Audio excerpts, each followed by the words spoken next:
Começa agora um programa que traz tudo sobre o livro mais lido em todos os tempos. Apresentamos O Som do Livro.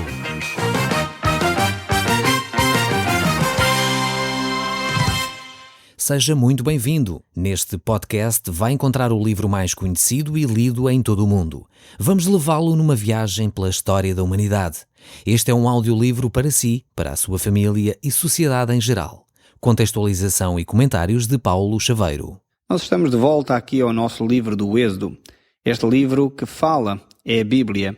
E este livro do Êxodo é o segundo livro da Bíblia. E nós vamos no capítulo 5 deste livro. E estamos a ver como Deus está a agir para libertar a nação de Israel da escravidão do Egito. Deus tinha dito a Israel que ele era o seu povo. Deus tinha dito isso através de Abraão, Isaque e Jacó. E agora Deus chama Moisés para que Moisés seja o libertador deste povo. O povo de Israel está no Egito, está escravizado. E Deus quer libertar este povo dessa escravidão. Ele ouviu o seu clamor, o clamor dos povos que de alguma forma são escravizados.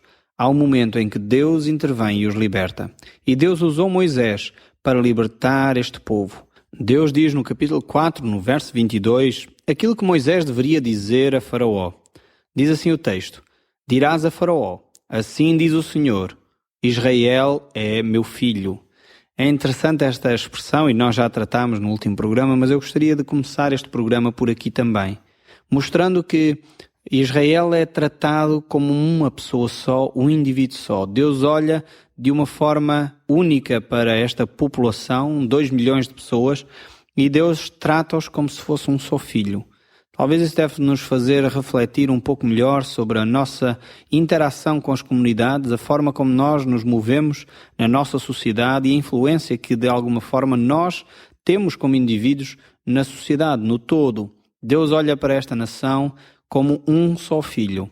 Isto não invalida que cada israelita, para ter um relacionamento com Deus, tivesse de o fazer individualmente. Isso passa, sem dúvida alguma, por uma experiência pessoal, uma experiência única e individual. Essa experiência é quem Jesus Cristo disse, quando um outro líder religioso falou com ele, que Jesus disse que é o novo nascimento. É uma nova relação com Deus.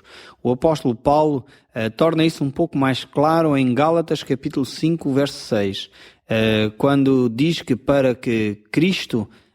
o que é importante não é a circuncisão ou a incircuncisão, mas o que é de facto importante é a fé que age por meio do amor.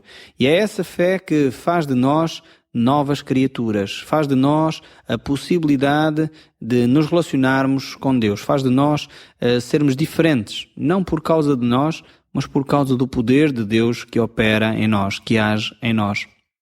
Então, devemos estar atentos a essa ação de Deus e a essa resposta individual que cada um tem de dar, mas ao mesmo tempo atentos para a nossa atitude coletiva na sociedade e nas comunidades onde nós estamos inseridos.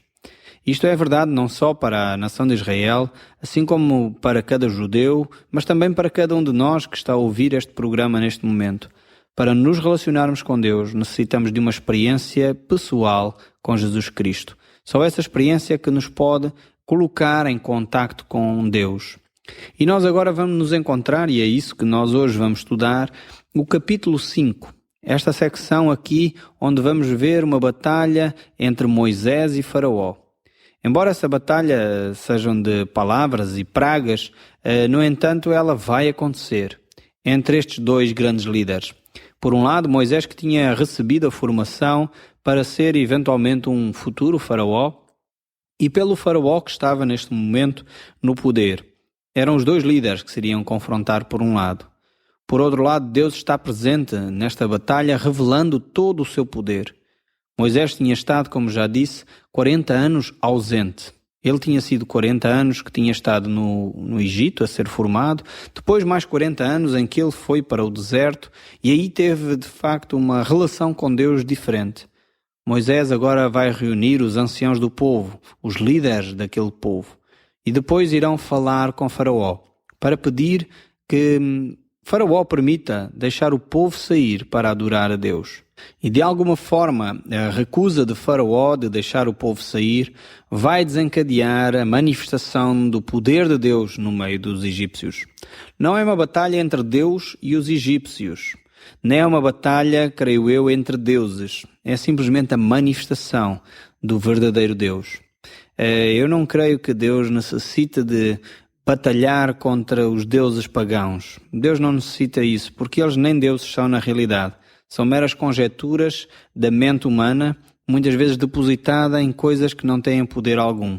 É verdade que muitas vezes a mente humana também deposita fé e convicção em seres demoníacos. E aí há de facto poder. Mas eles não estão de forma alguma ao nível e ao poder de Deus. Eles têm poder, mas não tanto, nem se aproximam do poder de Deus. É por essa razão que Deus vai aqui manifestar o seu poder de uma forma inequívoca ao povo egípcio, mostrando quem na realidade ele é, não só aos israelitas, mas acima de tudo aos egípcios. Deus iria manifestar o seu poder, mostrando a este povo, que era um povo idólatra, o povo egípcio tinha deuses para tudo, que Deus é o Deus Todo-Poderoso. E as pragas que Deus irá usar para manifestar esse poder têm a ver exatamente com os deuses existentes no Egito. Então encontramos Moisés, que falou com os líderes da nação israelita e agora irão dirigir-se a Faraó. Depois disso, diz o texto bíblico no capítulo 5, Moisés e Arão disseram a Faraó: Assim diz o Senhor, Deus de Israel, deixa ir o meu povo para que celebre uma festa no deserto. Respondeu o Faraó: Quem é o Senhor, para que eu ouça a sua voz e deixe ir a Israel? Não conheço o Senhor, nem tampouco deixarei ir a Israel. É interessante que Faraó deixa um desafio. Ele diz, sem se aperceber, que não conhece quem é Deus. Nem tampouco reconhece quem ele é, nunca ouviu falar dele, e então ele, de alguma forma, está a lançar um desafio a Deus. Deus, revela-te, eu quero conhecer-te. E é exatamente isso que Deus vai fazer através dos prodígios que Deus vai dar naquela nação. Deus vai manifestar quem ele é. Faraó disse que não conhecia quem era Deus. Então Deus iria dar uma oportunidade para ele conhecer quem é este Deus. E vamos ver então o que Deus diz a seguir. Os egípcios saberão que eu sou o Senhor, quando eu descer a minha mão sobre o Egito e tirar os filhos de Israel do meio deles.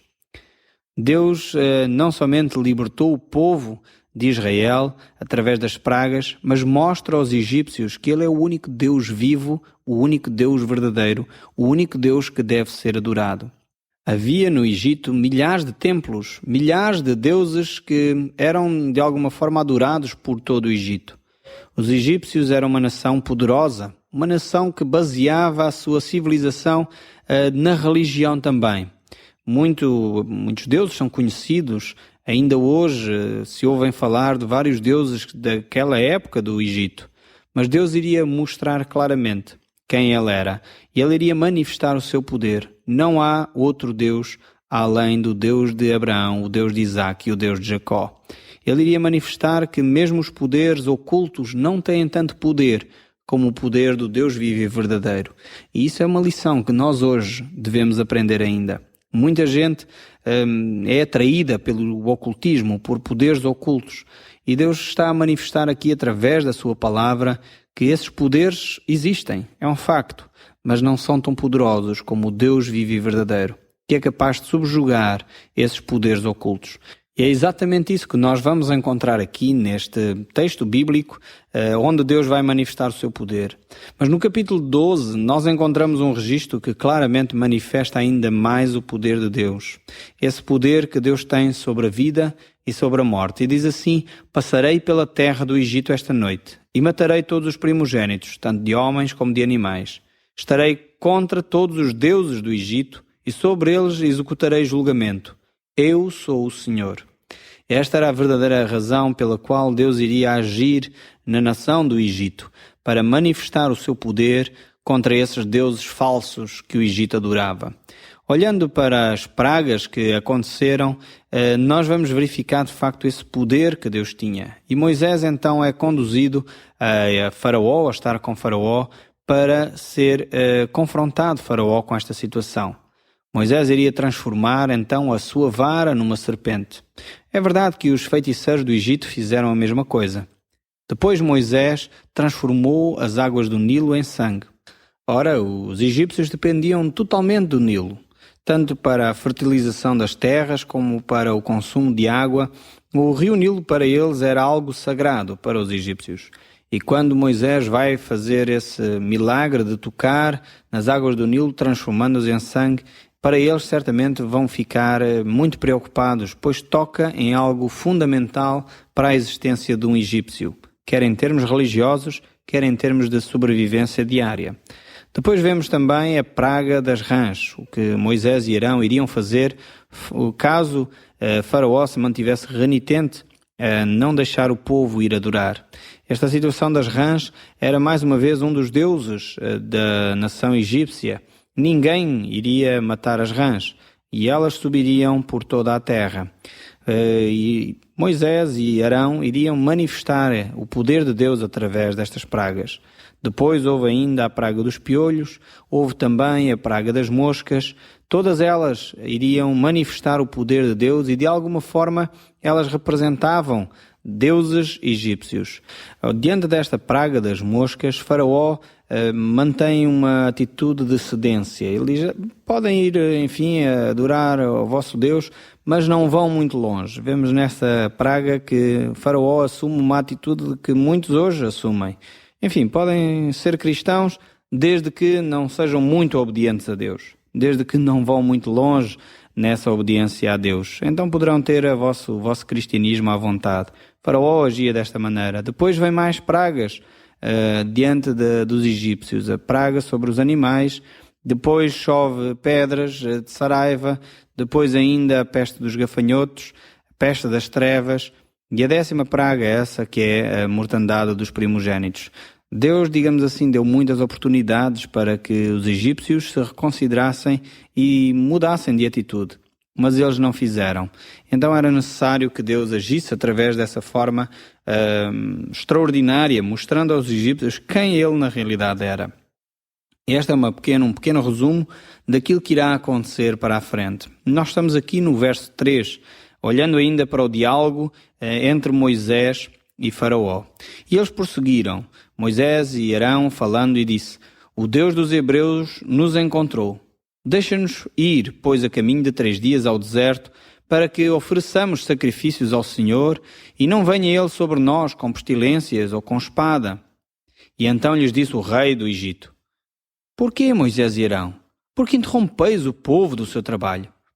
E das vossas tarefas, disse também Faraó. O povo desta terra é muito, e vós o distraís das suas tarefas. Este rei estava completamente fora de si. Ele não queria permitir que esta mão de obra barata se fosse parada. Era um grande prejuízo económico para o Egito.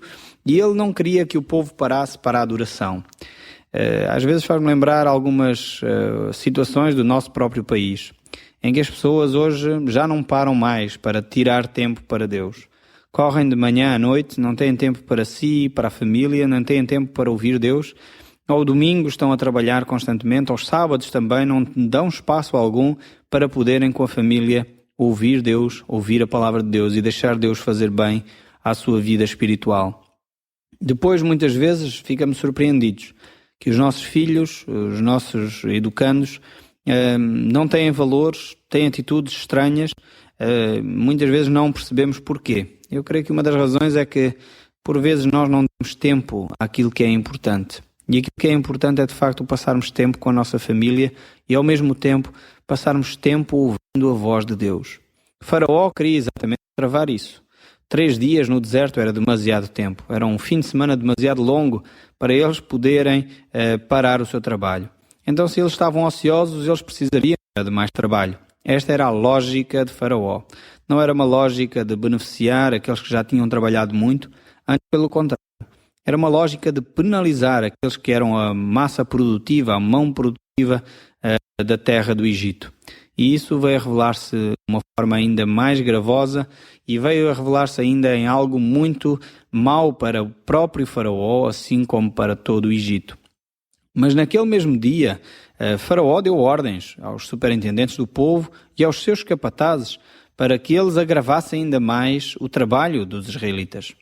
Dali em diante disse Faraó aos seus superintendentes: não tornareis a dar palha ao povo para fazer tijolos como dantes. Eles mesmos que vão e juntem para si a palha. E exigirei deles a mesma conta de tijolos que faziam antes.